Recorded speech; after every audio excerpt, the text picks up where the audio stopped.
Hi, I'm Jim Zub. I'm a professional comic book writer, and I've done work for almost every major comic book publisher in North America. Marvel, DC, Dark Horse, Image Comics, Oni Press, IDW, Dynamite. If you can name the publisher, I've probably done work with them. And throughout that process, I've learned a lot about how to write comics, how to work with clients, how to work with artists, and a lot of the things that I've kind of learned over the years. Some of it came from things I was told by people, but a lot of it came just from kind of muddling my way through and figuring this stuff out on my own.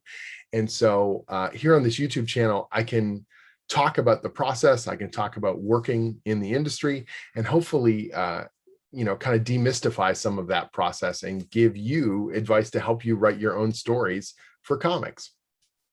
Today, I'm going to talk about outlining. So on the Comic School Discord channel, I had several people ask me about outlining stories, how you put together your initial pitch, how you describe those elements of a story to an editor and get them, convinced and get a story approved so you can move on to the scripting phase. Now, there is no standard format for, how a comic script looks, and there's no absolute format for how an outline looks. Sometimes the outlining process is a lot more informal, and other times it can be extensive and very formal. It depends on the editor, depends on the publisher. Sometimes they have standards for those things. It can also depend on the relationship you have with that editor. If I'm working with an editor who I've known for a very long time on a project that, the next issue of an ongoing series, it's a heck of a lot easier for me to do kind of the writing equivalent of shorthand and just tell them, okay, here's the extension of this next plot. In many cases on an ongoing series, I could do that over a phone call or a Zoom call, or I could even just write it up in an email and get the thumbs up and move ahead on it. However, if you're talking about a new project or a new editor, or if you're a young, writer just getting your start in the industry, the process of putting together a more professional outline is obviously a calling card. It's a way for you to show your professionalism. It's a way for you to prove that you have worked out, the beats in a story and that it's going to function properly and be taken seriously as a creator. So I'm going to show you two different outlines, and they're very different. Both of them are written by me, obviously, but the way I approach them is quite different. Now, there's quite a long span of time between them, but they're two very different editors, two very different projects and situations. And so I'm just going to sort of show you two examples of outlining, and both of them are valid because at the end of the day, an outline just needs to get you, onto the next stage. It needs to convince the powers that be that this is the story we're going to go ahead with, or the publisher that this is the story we're going to do. And so it's not about how long it is. It's not necessarily about how detailed it is. It's about how effective it is. Now, I've covered pitching on my main website, and I'll link in the show notes here for a series of articles that I put together about pitches specifically. But the outline phase is could be more extensive than a pitch, or it could essentially just be the pitch. You get the approval and you go ahead. The first example I have is a Batman story that I did. So this was done for DC's Digital First group. The editor was Hank Canals, and the series is called Legends of the Dark Knight. Hank was really incredible, reached out to me. I'd never met him before, and he just reached out and asked me if I'd be interested in pitching a Batman story for the digital group. That was such a huge compliment to me and really empowering to me, because I hadn't imagined I would ever get to write a Batman story. I was actually really intimidated by it, to be honest with you. And coming up with that story idea was quite difficult, because Batman is such an iconic character, because he's got, probably the best rogue gallery in all of superheroes. How do you tell a story that hasn't been done 100 times before? How do you do it in a way that feels both iconic and interesting, unexpected, all those qualities you want to have, particularly on a character where you just don't know if you're going to get a chance to write more than, one Batman story ever, if you even get that kind of a chance. And so the brainstorming process I had was a difficult one. To be honest with you, I almost kind of froze up on it. And my wife ended up being really, really valuable on this, because we talked back and forth. She's also a writer. And she helped me just sort of kind of get out of my own way and think about what I wanted to do with the story. And the brilliant piece of advice that she had for me was, yes, there are an infinite number of Batman stories, so maybe you need to come at this from another angle. Either put him in an environment or think about the villain first, because if you know who the villain is, now you've suddenly filtered down to a much smaller, group of stories that you're working with, or research that you need to do in order to make this story special. I ended up picking Harley Quinn for my story.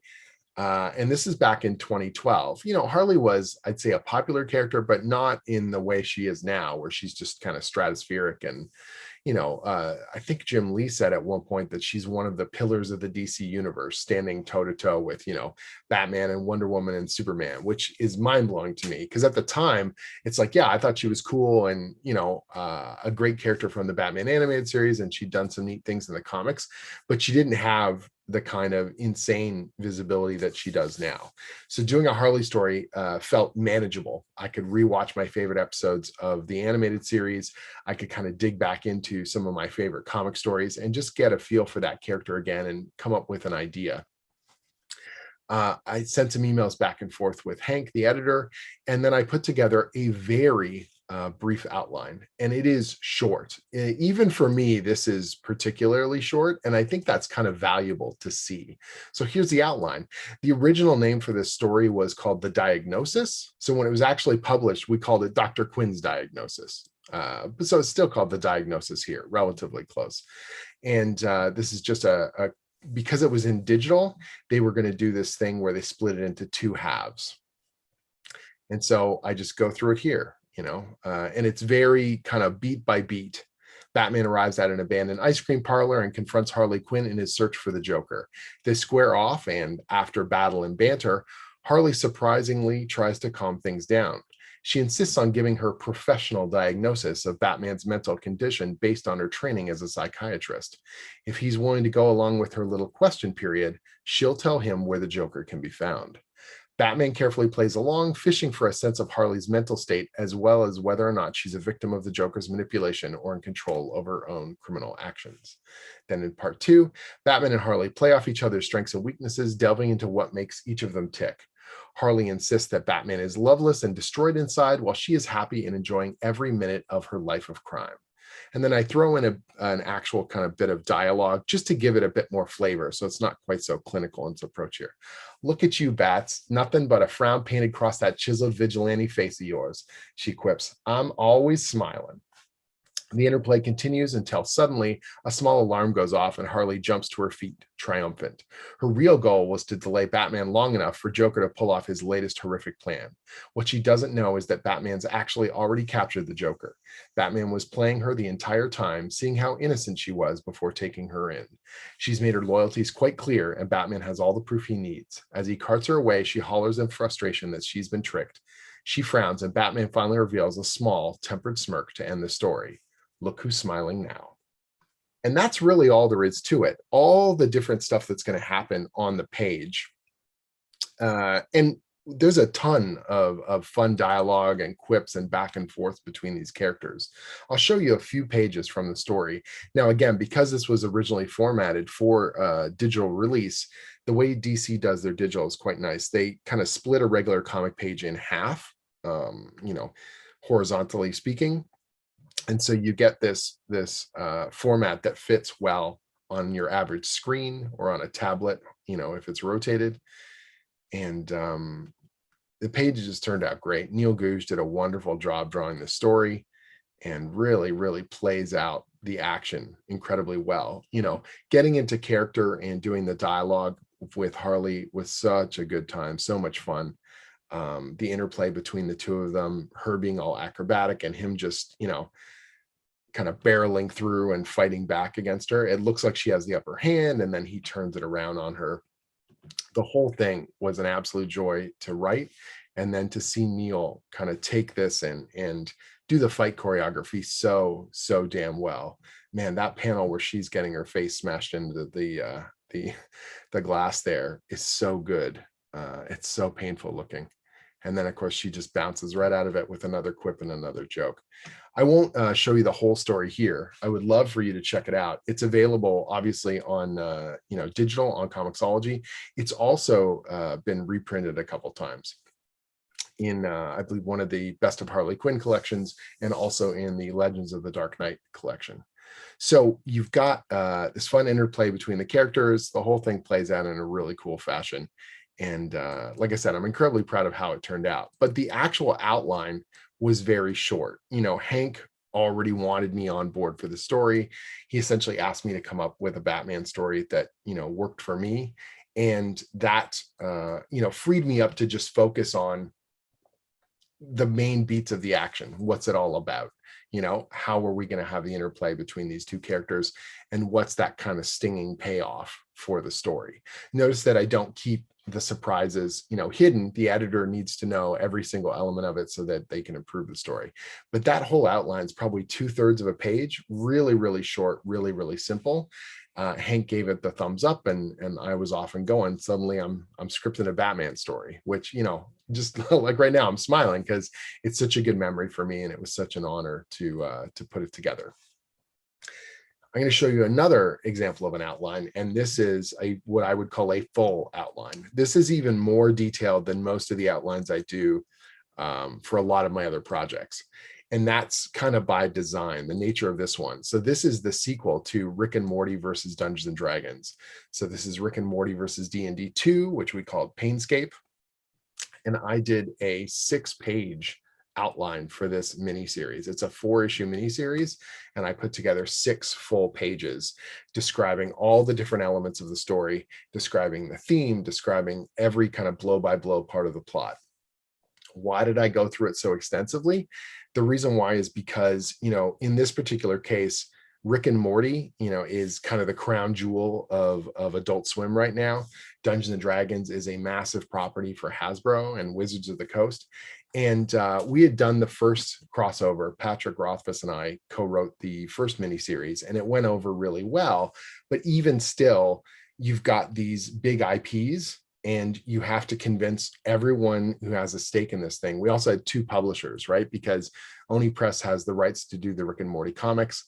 IDW Publishing has the rights to do the Dungeons and Dragons comics, and they're coming together with this co-production deal. There's a lot of different people involved in terms of licensing, in terms of rights, in terms of editors, the publishers, and you just want to clear the field as much as possible. You want to answer as many questions up front so that everyone is in agreement what's happening and how it's working. The more you can kind of, get rid of those problems up front or answer any of those questions before they're even asked, the more professional and the more smooth, hopefully, things are going to run. So I just wanted to have as smooth running a concept as possible. I had a really solid idea for what that story would be, and I wanted to impress upon them that we had it all figured out. By we, I mean me. So Rick and Morty versus Dungeons and Dragons 2. So first things first is I've got this concept, and rather than me talking about the specific plot and the story, what I start talking about in this case is a more holistic kind of big picture thing. When people begin their journey into role-playing games, there's a wonderful sense of naivete about how character stats interact with the rules and how best to maximize their potential. The first few characters we create tend to be poorly balanced, but the excitement of discovery more than makes up for their flaws. Over time, we gain confidence and competence, learning the rules from some form of min-maxing. Rick Sanchez is a genius nihilist narcissist who never admits that he's wrong. But, like all players, Rick built his share of malformed misfit characters as he figured out the way D&D works, and he quickly deposited them into the dustbin and pretended they never existed at all. That's what Rick does. He paves over his mistakes with relentless ignorance, shit-talking, contempt for everyone around him, and mad science. But somewhere within the infinite multiverses across infinite dimensions, those nascent Rick D&D characters still exist. Over the decades, they've leveled up, and now they're coming to our world ready to exact their revenge. So that is, the kind of elevator pitch you could make to someone conceptually and get approval. That's like your initial kind of pitch. It's this summary, it's this big picture idea, and it's all the exciting potential of the thing in the outline without the actual nitty gritty, what is going to happen in the plot, what is the pacing of this thing, how's it all going to fit together. It's the blue sky kind of concept for it. What is the most important kind of beats? How does it all fit together? Then I go even deeper into it, and I talk about theme and I talk about goals. Again, these are not required on all outlines. I don't do this for a bunch of the superhero stuff that I put together. I don't do this on every single series. But in this case, I just really wanted to kind of button down every single aspect of this and make sure that the publishers and the license holders were fully aware of what I was going to be doing, what kind of things I was going to be making fun of and ripping on in their own IPs. All right, so let's go through here. It says, you know, people get embarrassed about their younger selves, how they once looked, how they acted, how they felt. It's the same with early D&D characters. People don't want to admit that their earliest character builds were a mess and they didn't know how the rules worked, even though maybe that was part of what made the game fun. But you can't hide from your past. The awkward journey of your youth made you who you are today. Confront the past and embrace it, or it'll come back to haunt you. So I talk about this big picture idea of role-playing games. I talk about some of my own memories of role-playing games growing up, making, you know, misfit characters and all this kind of stuff. Then in the goals, I'm literally talking about what we did last time, because this is a sequel. So I say last time we had Rick and Morty and the rest of the family experience D&D and empower themselves with heroic personas while we poke fun at the various editions and the RPG hobby as a whole. The family immersed themselves in the world of D&D. This time, I want to show D&D invading the world of Rick and Morty, turning their lives into a violent and chaotic fantasy where death is a possibility because it's happening in reality. Rick's old characters are on a quest of destructive vengeance, and the family has to use their courage and D&D-centric skills to save themselves, while Rick figures out how to get back home from magical exile without his trusty portal gun. The stakes get raised with each issue as we hurtle towards a violent and cathartic end full of unexpected twists. Now, in this case, I haven't told you what those twists are, but because this is only page 1 of 6, I will go through the plot blow by blow, exactly what those are and how they're going to pay off. I'm kind of building anticipation here. I'm priming the pump for the reader that they're excited to see how this is all going to play out, that the editors and the license holders are like, oh man, this sounds crazy, and trying to give them a sense of why this sequel deserves to be made. One of the big problems with sequels, whether it's movies or TV or any of these things, is the first story, the main story, the origin story, whatever you want to call it, tends to have the most potent and big payoff for character development. Once you've done that thing, it can be hard to make a sequel feel valid. So here I explain what we did in the original one, which is Rick, Morty, and the rest of the family and went to the worlds of D&D. This time we're going to flip it on its head. We're going to bring D&D to them. We're going to, you know, have it invade their world. So now we've said, look, thematically, this holds together. And here's the difference between what we did last time and what we're going to do this time, and how it can stake its own claim while clearly feeling like it's part of this same, you know, series. Moving right along, now I do the issue by issue breakdown. And again, this is a lot more detailed than I would generally do an outline. I go through almost every beat, every major moment, every major scene, justifying how these things all fit together and how it all plays out. I'm not going to show you well, I'll show you all the pages here briefly, but I'm not going to read it out loud because it is, you know, 5 pages of outline. But I really do go through paragraph by paragraph, kind of scene by scene. What is all this thing? Every so often, if there's a really important bit of dialogue, I will call that out if it helps to sell a particular point or call back to something, you know, in our theme or things like that. And just the first issue in particular is an entire page, and I'd say about, you know, almost 1.5 pages, because it sets the tone for everything, because it's all of our introduction and setting the table for all the adventures and trouble to come. There's a lot more in there than anywhere else. And then we've got our big cliffhanger, which is one of my honest favorites. The end of issue 1 of Painscape deposits Rick in the classic Tomb of Horrors module, known as the deadliest, you know, official module in D&D history. It's an absolute classic and a ridiculous kind of meat grinder of a module. I love it. Troy Little is such a phenomenal artist, and on the first series he delivered gold, and on this series, you know, he just kept delivering amazing pages. And this cliffhanger page with Rick standing in front of the infamous kind of a portal from the Tomb of Horrors is one of my absolute favorites. I ended up getting that page from Troy, and you can actually see it here on just to my left. You're right on the screen there. And I keep that original literally right beside me as I work away on my scripts. So it's always nice to have as an inspiration. Issue 2, same kind of thing. We talk about every main sequence, every portion of the story. We're going through exactly how this stuff works. I talk about how these things all fit. I try and make it sound as exciting as possible. I answer all the kind of questions of plot logic, how these things all fit together. This is as extensive an outline as you can do. When someone reads through this thing, they have all the secrets are revealed, all the major plot points are put in there. There are no surprises in terms of how this fits together.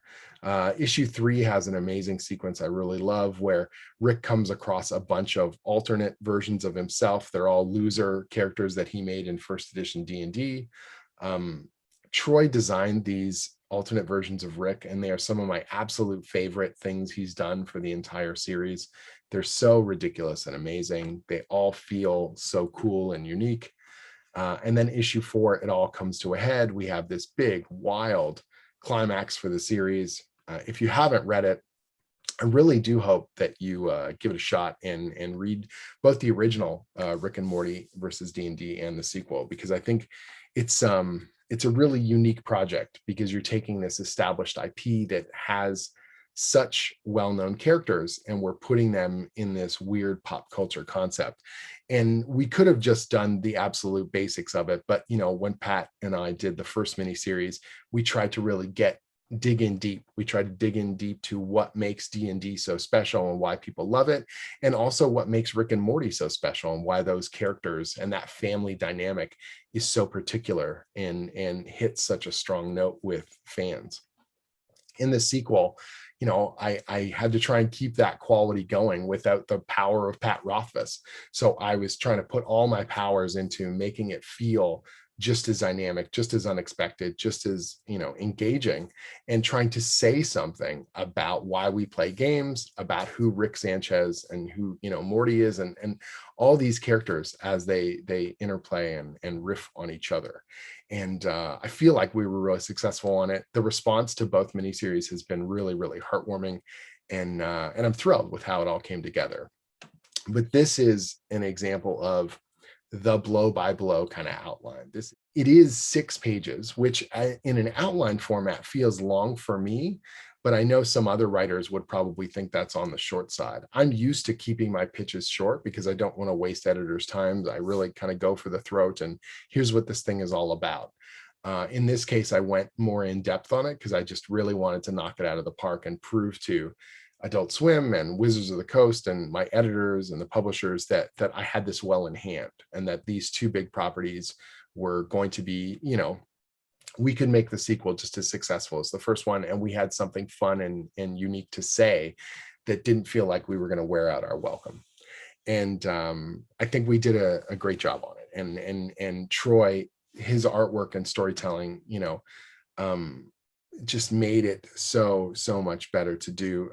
Leonardo Ito, who did the coloring on the series, just did some of the best work of his entire career. Everyone, Crank the letterer, everyone did such an amazing job and carried my scripts, to a whole other level. If your art team's not in sync, it doesn't matter how nice a story or how good a script you write, it's not going to come together. But we were just all really on the same page and delivering the goods. If you like what you see here, or you're fascinated by, the story that I've talked about in this outline, I would implore you to give it a shot. The good news is that there's a deluxe version of Rick and Morty versus Dungeons and Dragons, a big, beautiful hardcover that is going to be coming out in late August of 2021. And you can still pre-order it from your favorite local comic shop or bookstore. And it has both miniseries in there, and oversized, gorgeous reproduction. It's got all the extras, the character sheets that we put together for all the family and for Rick Sanchez's alternate characters. It also has a brand new 30-page story that Troy Little and I did that's all built around the Meeseeks box and Mr. Meeseeks showing up in the Forgotten Realms. It is just a wild and bizarro story that I am amazed we were able to get away with. And you can check that out as an exclusive part of the deluxe collection. So when you look here, though, back at that outline, you can see kind of the different approaches.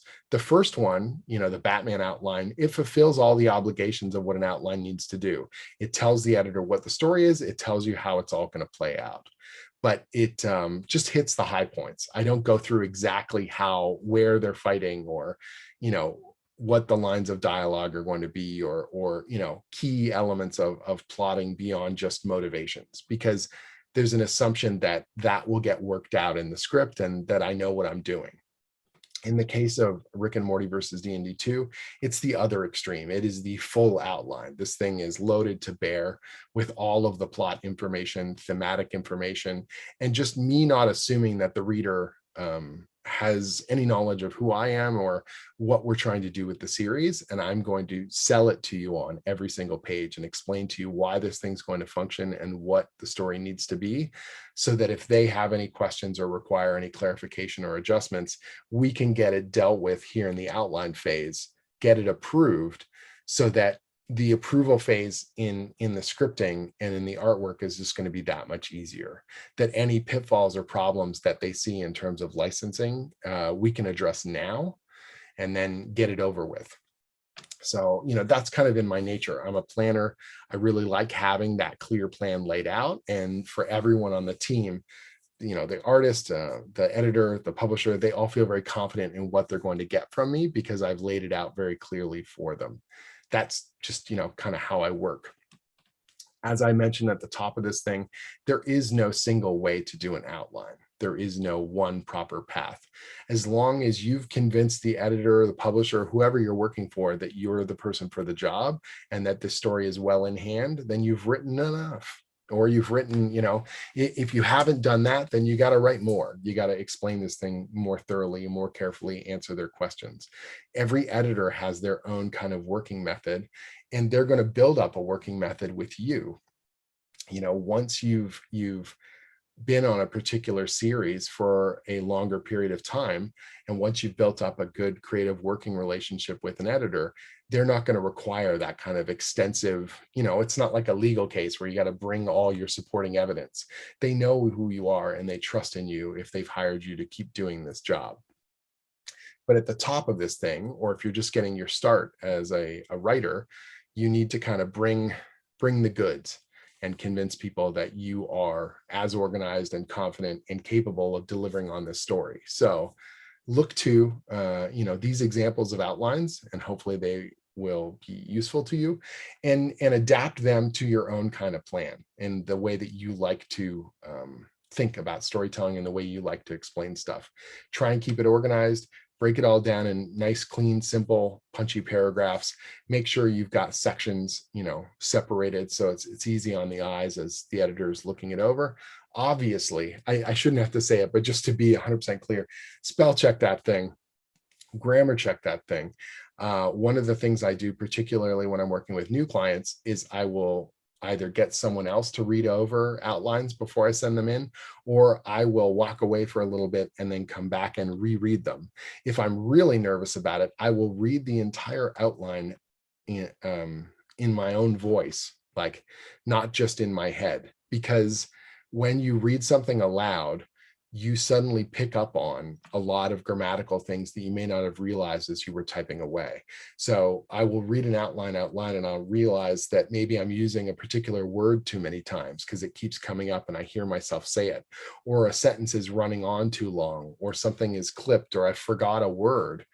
By reading it out loud, I'm forcing myself to hear those words and make sure that they're going to have the effect that I want it to have. And that's kind of my last sort of editing process. It's whatever method ends up working for you is the one that is the right one.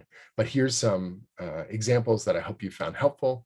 And as you're working away to create your own stories, the outline is a crucial way to convince people that you've got the goods, to organize your thoughts and fill in the holes if there are holes in your plots and your pacing, and to just be the planning document that you can go back to if once you start scripting, you realize you're kind of losing your way. You're like, where are we supposed to be in the story? What elements need to be dealt with? Go back to that outline, read it over, and then make changes as needed. In any case, outlining is absolutely crucial to the writing process, particularly when you're working on commercial properties where you're not just writing what you want, but you have to convince someone else, hey, this is why I deserve to get paid to write this for you. I hope you found this useful. If you have, and you want to support my work, pick up a copy of something like Rick and Morty versus D&D or Legends of the Dark Knight. Check out the other books that I've released. And if you want to do a really deep dive, you can go to my Patreon page and you can see over 250 scripts that I've written for pretty much every major publisher in North America, outlines, lettering proofs, all kinds of different stuff that I have there on the Patreon. You can get access to it for the price of a fancy coffee and compare the scripted version to the final released version if you pick it up on Comixology or you have the print version, and see that process and compare them and see what I came up with or how it had evolved as we built each of those comics. Otherwise, I hope you're having a great summer and that you feel emboldened to go forth and make your own comics.